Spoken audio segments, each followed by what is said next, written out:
Halo semuanya, ketemu lagi sama aku Mala di lastproject_lilo. Ya, akhirnya aku hafal nama YouTube-nya. Biasanya aku nggak hafal soalnya. Jadi kok agak susah nih nyebutinnya gitu. Nah, malam hari ini kita mau cerita tentang horor lagi nih. Terus aku udah kedatangan seorang tamu yang nampaknya asing nih. Silakan kenalan dulu Kak. Siapa namanya nih? Oke, perkenalkan. Nama saya Morita. Oke. Biasa dipanggil Mor. Kak Ya, Mor. Kak Mor. Oke. Ini Kak Mor juga siswi Lilo dulunya? Iya, Oke. pada tahun sekian gitu. Tahun XXXX Yes. lah intinya gitu. Nah, oke deh, langsung aja di malam hari ini Kakak mau cerita tentang apa nih Kak? Boleh cerita. Kemarin diminta cerita horor ya. Oke, cerita Bunda. horor ya. Semoga Apa nanti nih? menakutkan ya, Bun. Oke. Biasanya horor di sini emang dikemas walaupun menakutkan atau enggak juga dikemas bercandaan juga. Betul. Gitu. Supaya nggak bosan. Iya, jadi kalau kalian takut banget nih tapi pengen tahu, ini bisa nih nonton video ini gitu. Oke deh, langsung aja Kak, gimana nih ceritanya nih? Oke, jadi dulu tuh Kak Mala ya, Mm-mm. pada tahun 2009 kalau nggak 2010. Waktu itu 2009. Morita masih tinggal di Sumatera Selatan.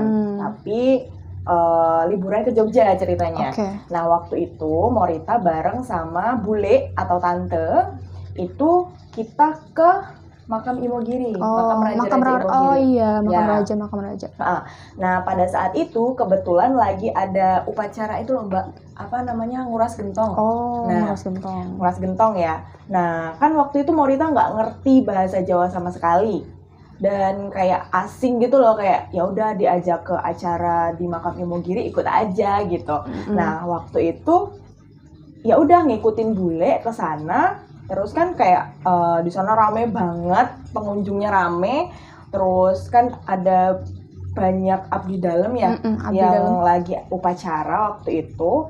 Kemudian nah Morita ini ngikutin aja tuh orang-orang sama bule ya kan. Ya udah bule bilang udah terserah mau kemana gitu, lihat-lihat gitu kan. Nah kita tuh masuk ke suatu kayak apa ya, kayak ke dalam wilayah makam gitu kan Mbak. Nah itu lagi aktivitas nguras gentong, kemudian Morita cuma lihat-lihat aja, soalnya kan nggak ngerti bahasa. Apalagi kan kalau misalnya orang-orang yang sepuh itu biasanya pakai bahasanya kromo. Iya, yang halus kita, gitu. Ya, padahal waktu itu Morita cuma taunya itu bahasa Jawa, taunya cuma ojo sama ora aja. Jadi kan oh my god, ini ngomong apa nih? Lagi ngapain nih, nggak tahu kan. Jadi ya udah cuma ngikutin aja. Tiba-tiba itu dari bapak-bapak yang pakai baju adat itu, abdi dalamnya itu manggil Morita gitu. No kene gitu. Oh ya kayak gitulah intinya. Nah kan itu banyak banget tuh orang-orang tuh ngantri minta air yang dikuras itu kan. Nah tapi Morita tuh nggak ngantri, cuman celingak-celingak aja di pojokan gitu kan. Ngeliat aja gitu, ngeliatin aja aktivitas itu, upacara itu. Nah tapi dipanggil itu Morita langsung ya udah maju kesana ya kan, kesana nyamperin bapaknya yang manggil. Kemudian ternyata Morita itu dikasih air pakai botol 1,5 liter kalau nggak salah, botol air mineral gitu 1,5 liter dikasih air. Pokoknya intinya mungkin waktu itu bahasanya artinya tuh ini buat kamu gitu. Terus udah nggak dia melanjutkan aktivitasnya. Tapi kakak nggak nanya itu tuh kenapa nih tiba-tiba dikasih gitu? Soalnya nggak bisa ngomong. Soalnya kan bener-bener nggak bisa ngomong tuh waktu itu, masih nggak ngerti lah bahasa Jawa. Ya udah dikasih.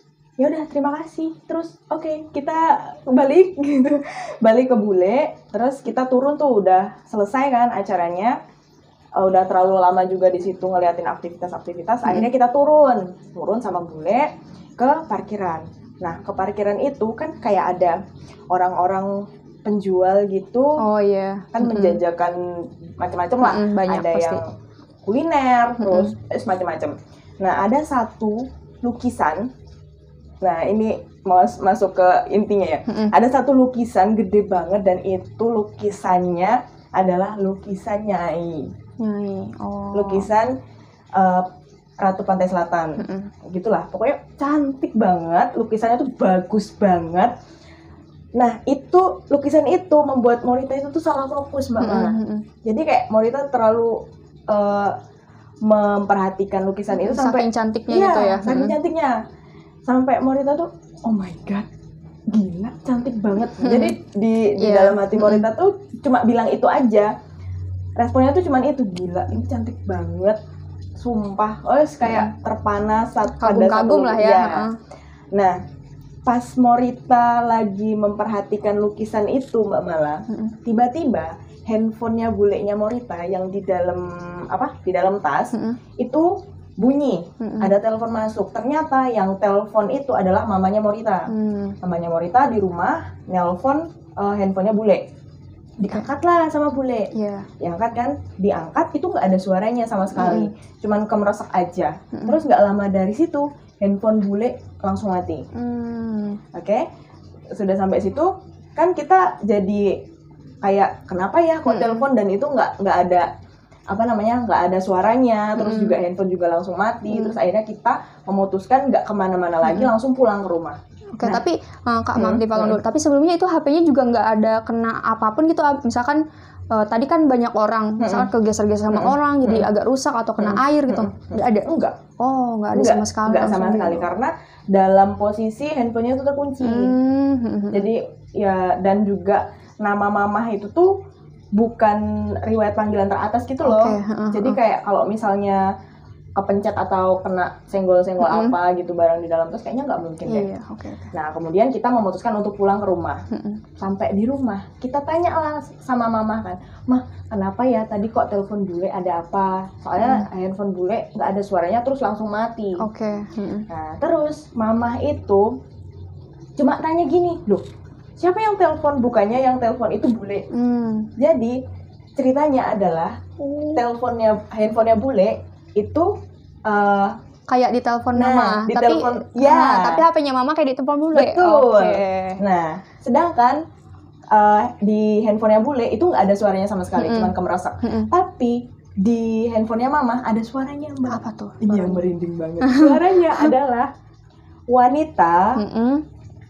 Suaranya sangat halus. Dia bilangnya gini, aku ingat banget mama tuh cerita, ada suara, ini bukan suaranya bule, bukan suaranya Morita juga, ini suaranya lembut banget. Dia cuma bilang gini, halo, gitu. Bilang halo doang gitu? Iya. Ya ampun. Dan itu tuh lembut banget, itu sampai merinding. Iya, merinding. Karena waktu itu emang, kenapa ya gitu. Cuma gitu, Mbak. Jadi ya itu intinya adalah pada saat panggilan dari handphone mama ke handphone bule itu nggak ada suaranya. Di handphone bule itu langsung mati. Terus di handphone mama ada suara yang sangat-sangat lembut, dan itu membuat mama juga jadi bingung mau ngubungin siapa. Sedangkan di jalan itu tuh sinyalnya kurang bagus di handphone bule. Dan juga handphone bulenya mati. Tapi setelah di cross check lagi itu ternyata bukan salah lihat, salah nomor atau gimana, atau ada kemungkinan lain nih. Oh ternyata bukan mama nih, pas dicek lagi gitu, gimana? Pas dicek lagi nomornya mama. Nomornya mama. Dan di nomor mama di HP mamanya kakak juga bule itu yang nelpon. Iya. Dan di handphonenya bule itu memang handphone bule yang telepon. Tapi kan nggak mungkin. Itu kemungkinannya waktunya bersamaan atau enggak tuh kira-kira? Maksudnya? Jadi kan misalkan tadi tuh HP-nya bule itu kayak ditelepon mama, dan HP-nya mama tuh kayak ditelepon bule. Apa itu di waktu yang bersamaan gitu? Waktunya bersamaan. Dan itu tuh terjadi beberapa detik. Jadi tuh mama tuh jadi sempat bingung gitu loh. Mamanya Morita tuh sempat bingung. Ini kenapa ya? Nelpon tapi kok nggak ada suaranya. Kayak gitu. Padahal kita bener-bener nggak telepon sama sekali. Orang bule handphonenya di dalam tas. Dan anehnya kenapa kejadiannya setelah melihat lukisan tadi ya gitu, kayak kalau misalkan dipikir kok ini apakah ada sesuatu yang lain yang ternyata nelfon gitu kan. Bisa jadi kan. Itu adalah misterinya. Jadi setelah itu Morita kasih ke mama tuh air yang dikasih sama bapak-bapak yang di makam Imogiri itu. Morita bilang sama mama kayak gini, "Ma, ini tadi di sana Morita dikasih sama bapak-bapak pakai baju adat Jawa, langsung dikasih aja tuh air." Terus mama tanya sama Morita, "Emang adik ngerti bahasanya?" Enggak ngerti sama sekali. Orang orang dipanggil terus kayak disodorin air gitu kan, ya udah nggak enak ya kalau misalnya nolak gitu. Lagian juga kan muridnya juga nggak bisa ngerespon, orang takut salah ya kan, soalnya kan nggak ngerti juga bahasanya. Betul. Gitu. Jadi akhirnya ya udah kita. Tapi setelah itu nggak ada kejadian lain gitu Kak yang menyusul, ternyata oh ada lagi nih misalkan yang telepon kayak gitu. Oh enggak, kalau setelah kejadian itu udah nggak ada lagi sih yang telepon. Tapi yang anehnya itu tuh kenapa kejadian teleponan itu yang nggak nyambung itu terjadi ketika Morita itu habis ngeliatin lukisan itu loh. Iya. Kayak gitu. Iya ya, setelah aku tanya-tanya juga kan tadi. Cukup nggak masuk akal sih seriusnya. Kayak itu pertama setelah di cross check lagi nomornya tetap nomor Bule dan nomornya Mama itu sama-sama gitu loh.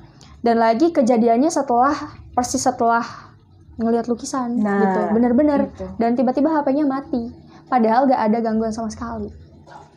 Menurut kalian gimana guys? Boleh komen, ataukah kalian juga waktu ke makam Imogiri mengalami hal yang hampir serupa ataukah hal lain? Boleh banget komen di bawah cerita-cerita horor kalian. Nanti kita tunggu lagi cerita yang lain. Mungkin dari Kak Mor juga masih ada nih cerita. Terus buat kalian nih, aku agak sebel sama yang nonton tapi gak komen, gak like, jadi penonton penonton gelap gitu. Betul. Tolong dong like-nya, komen kayak aku mau cerita gitu misalkan, biar nambah rame nih channel ini, gak terus-terusan kita aja yang cerita, tapi kalian juga boleh cerita banget. Betul. Oke, segitu dulu cerita horor malam ini. Kita ketemu lagi di horor berikutnya. Bye bye. Dah.